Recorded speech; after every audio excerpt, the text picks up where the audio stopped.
मिट्टी को एक स्थान से दूसरे स्थान तक पर चला जाता है उसे बोलते हैं पवन अपवर्दन। गन्ना, चावल, दाल, मतलब तिलहन, ये सब उगाया जाता है कौन सा फसलों में बच्चों? जलोढ़ मृदा में। कहना यह है कि पहाड़ी क्षेत्र होता है, जो पहाड़ रहता है, पहाड़ वाला जो क्षेत्र है वहाँ का जो होता है वृत्ताकार होता है। कैसा होता है बच्चों? वृत्ताकार। ये ऑब्जेक्टिव में पूछेगा। हेलो बच्चों, कैसे हैं आप सभी? मैं जूही चौधरी टॉपर क्लासेस के चैनल पर आप सबका स्वागत करती हूँ। बच्चों, आज का जो दूसरा चैप्टर है उसका लघु उत्तरीय प्रश्न पढ़ेंगे, जो परीक्षा में 2 नंबर का क्वेश्चन आता है बच्चों। आज वो पढ़ेंगे और आप लोग अच्छे से पढ़िए। आइए और ध्यान से देखिए हम क्या पढ़ा रहे हैं, आप लोग अच्छे से बस पढ़ते रहिए बच्चों। पहला क्वेश्चन है बच्चों, क्या है पहला क्वेश्चन? जलोढ़ मृदा के विस्तार वाले राज्य का नाम बतावे। इसमें से कौन सी फसलें लगाई जा सकती है? मतलब बच्चों, जलोढ़ मृदा के विस्तार वाले राज्य, मतलब कौन राज्य होता है, उस राज्य में कौन सा राज्य का नाम, मतलब राज्य का नाम बताना और कौन सा फसल लगाई जाती है।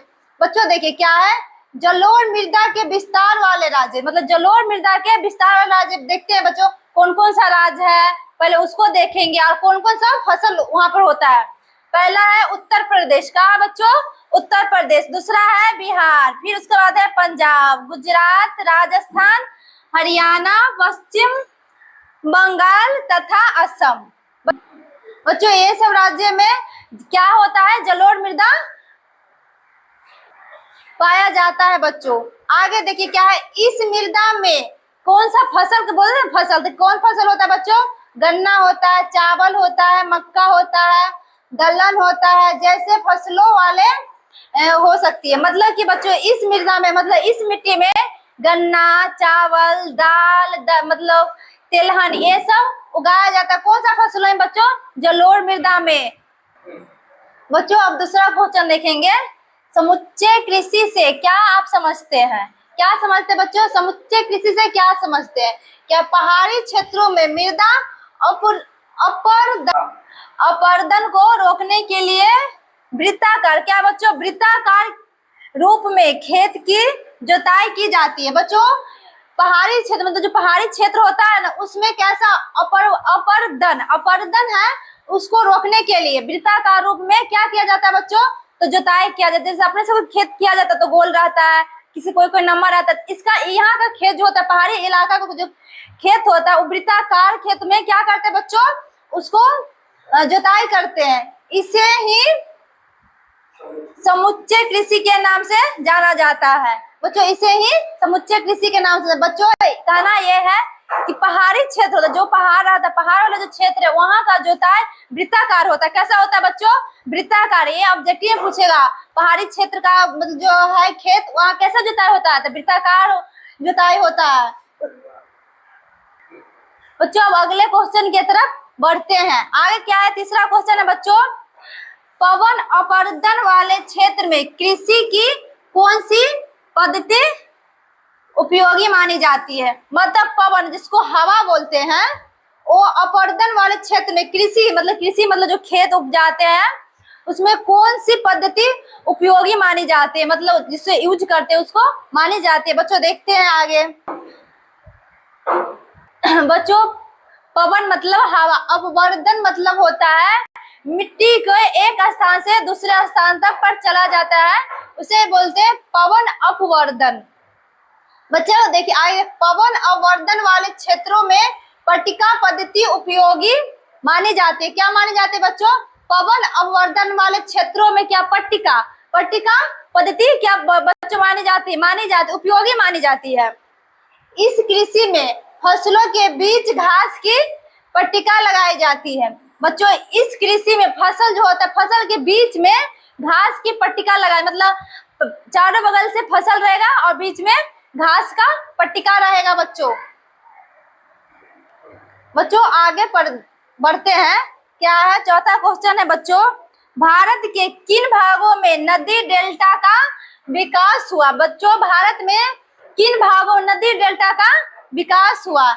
यहाँ की मृदा की क्या विशेषता है, मतलब यहाँ की मृदा को क्या विशेषता है, वो आगे हम पढ़ेंगे बच्चों। भारत के पूर्वी तटीय मैदान, क्या है बच्चों? भारत के पूर्वी तटीय मैदान में महानदी गोदावरी, कृष्णा और कावेरी नदी द्वारा डेल्टा का निर्माण होता है। बच्चों कौन कौन नदी नदी से होता है? तो महानदी, गोदावरी, कृष्णा, कावेरी नदी द्वारा किसका निर्माण होता है? तो डेल्टा का निर्माण किसका होता है बच्चों? तो डेल्टा का निर्माण होता है। यहाँ जलोढ़ मिट्टी पाई जाती है। यहाँ कौन सी मिट्टी, इस जगह पे कौन सा मिट्टी पाया जाता है बच्चों?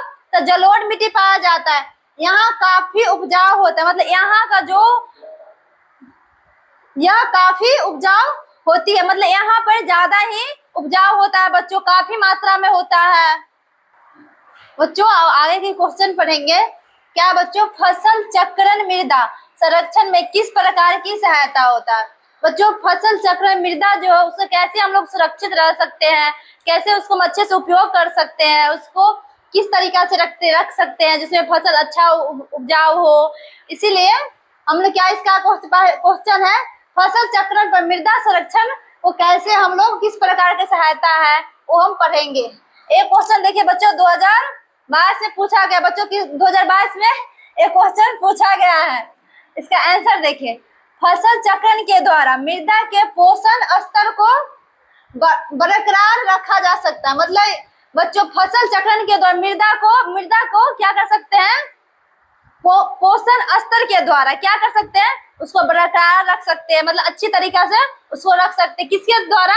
फसल चक्रण के द्वारा पोषण के स्तर पर उसको क्या रख सकते हैं? बरकरार रख सकते हैं। देखिए बच्चे आगे गेहूं, चावल, मक्का, आलू के लगातार उगाने से मृदा के पोषण को कमी हो जाती है। बच्चों अगर आप एक ही चीज का खेती जैसे धाने के हमेशा करिएगा, चाहे गेहूं के, तो एक ही चीज जैसे आलू, गेहूं, मक्का एक ही चीज आप रोपिएगा ना, मतलब करिएगा उस खेत में, तो उसका क्या हो जाएगा? मतलब अच्छा से विकास नहीं हो पाएगा, ना अच्छा उसका उपजाऊ देगा। आप चेंज के जैसे इस बार हम धान के, अगली बार गेहूं करेंगे, कभी आलू कर देंगे, कभी दलहन कर देंगे। इससे क्या होगा? हम लोग का उपजाऊ अधिक होगा, मतलब ज्यादा होगा। मतलब चेंज कर, ये नहीं कि बस धान इस साल कर लेते अगले साल उसमें धाने करेंगे, गेहूं कर लिया तो इस मतलब आप कुछ नहीं करना, बस उसमें गेहूं में करना है, ऐसा नहीं। फसल में मतलब हर चीज उस खेत में चेंज कर करके उसको उपजाऊ अगर आप करिएगा तो आपका अच्छा उपजाऊ देगा। बच्चों आगे देखिए, इसे तेलहन एवं दलहन की खेती से पुनः प्राप्त किया जा सकता। बच्चों हम ऐसे बोले ही हैं कि खेत में उसमें अलग अलग फसल आप लगाइएगा, दलहन, तलहन और उसके बाद आलू उसको बोलते हैं, जैसे सरसों बोलते हैं, मक्का, चावल, अलग अलग फसल अगर आप उगाइएगा तो खेत का अच्छा विकास होगा। बच्चों क्या है? इससे नाइट्रोजन का स्थिरीकरण होता है। फसल चक्रण से मृदा संरक्षण में मदद मिलता है। मतलब बच्चों इससे नाइट्रोजन का स्थिरीकरण मतलब अच्छा होता है, वो खेत का जो नाइट्रोजन होता है मतलब जो उपजाऊ होता है वो अच्छा होता है, उसका अच्छा विकास होता है। क्योंकि हम अलग अलग फसल उगाएंगे तो होगा ही, अगर एक ही फसल बार बार उगाएंगे तो बच्चों उस न खेत का उपजाऊ अच्छा होगा और न उसमें अच्छा फसल हम लोग को मिल पाएगा। बच्चों फसल चक्रण का मतलब होता है हम लोग अपने फसल को अच्छे से उगा सकते हैं, उपजा सकते हैं। इसलिए हम लोग मिट्टी को मतलब जिसमें जहाँ खेत करेंगे, जैसे हम लोग का तो खेत होता ही है, पापा करते हैं, दादा करते हैं, तो जो भी करते हैं उसमें मतलब उनको बोलिए। कभी कभी क्या होता है कि कितना ने धाने नहीं करता, क्यों ना धान करता? क्योंकि बाढ़ आ जाता है तो धान आ जाता है, इसलिए धान करवे नहीं करेगा। क्या करेगा? गेहूं एक साल कर मतलब 6 महीना करेगा, गेहूं करेगा, उसको छोड़ नहीं। बच्चों क्या करे? धान भी रोपाइए, हमेशा थोड़ी बाढ़ आता, कभी कभी हो सकता है शायद बाढ़ आ गया, अब ज्यादा बारिश होगा तो बाढ़ आना जरूरी ही है। तो धान भी रोपाइए, गेहूं भी, बस यही दोनों नहीं, उसमें कभी दलहन करवा दीजिए, कभी तेलहन करवा दीजिए, कभी आलू रोपवा दीजिए, कभी मूंग होता है वो छिटवा दीजिए। बारिश का महीना रहता है उस टाइम नहीं धान करना रहता है ना गेहूं करना रहता है, आप मूंग आराम से छिटवा सकते हैं, उसके लिए मूंग हो जाएगा, उसका दाल खाएंगे तो थोड़ा ताकत भी आएगा ना। बच्चों आप लोग भी ताकत है, हम लोग भी मिल जाएगा तो हम लोग भी थोड़ा ताकत है ना, हम लोग अच्छे से पढ़ाएंगे। आप लोग बताइए, थोड़ा स्ट्रॉन्ग रहेंगे तब ना। इसीलिए बच्चों फसल चक्रण का मतलब यही है, हम लोग मृदा मतलब मिट्टी को अच्छे से सुरक्षित रख पाएंगे। आप लोग इसको अच्छे से ध्यान दीजिएगा और अच्छे से पढ़िएगा बच्चों, क्योंकि अगर आप लोग पढ़िएगा अच्छे से, मन दिल लगा के पढ़िए, क्योंकि आप लोग का एग्जाम नजदीक आ रहा है। अच्छे से पढ़िएगा तो एग्जाम अच्छा से क्वालिफाई, अच्छा नंबर आएगा, आपको भी मान सम्मान मिलेगा, हम लोग को मिलेगा। फन्ना कोचिंग से पढ़े, टॉपर क्लास कोचिंग से बहुत अच्छा बच्चा का नंबर आया। तो हम लोग को भी, आप लोग जहाँ भी रहिएगा आप लोग मैसेज करें मैम हमको इतना नंबर आया, इतना नंबर आया, तो हम लोग कितना खुशी मिले भाई। हम लोग से मतलब किसी का तो ये हुआ उधार जिसको बोलते वो तो हो पाया ना। अच्छे से पढ़िए, नोट बनाइए, अच्छे से पढ़ाई करिए बच्चों। और हम यही कहना चाहते हैं कि आप लोग सब्सक्राइब नहीं करते, नहीं लाइक करते, नहीं शेयर करते, ये बहुत दुख की बात है। क्या बताइए, इतना दुख सहा नहीं जाता है। आप लोग लाइक करिए, सब्सक्राइब करिए और शेयर करिए, और बेल आइकन बटन को दबाइए, क्योंकि आप लोग एक भी क्लास नहीं छूटेगा। आप लोग लाइक करिए, शेयर करिए तब ना, जैसे कि आप खोलिएगा यूट्यूब तब आप लाइक सब्सक्राइब करें तो आपको ऑटोमेटिक क्लास आता रहेगा। आप इस टाइम नहीं दे सकते, कभी जब भी मोबाइल छुइए आप एक बार आधा घंटा, 1 घंटा, पूरा दिन छोड़ के बस मेरा वीडियो आधा घंटा देख लीजिए, आप पढ़ लीजिए बच्चों, आपको तो याद अच्छे से हो जाएगा। बस अच्छे से मन दिला के पढ़िए, ठीक है बच्चों।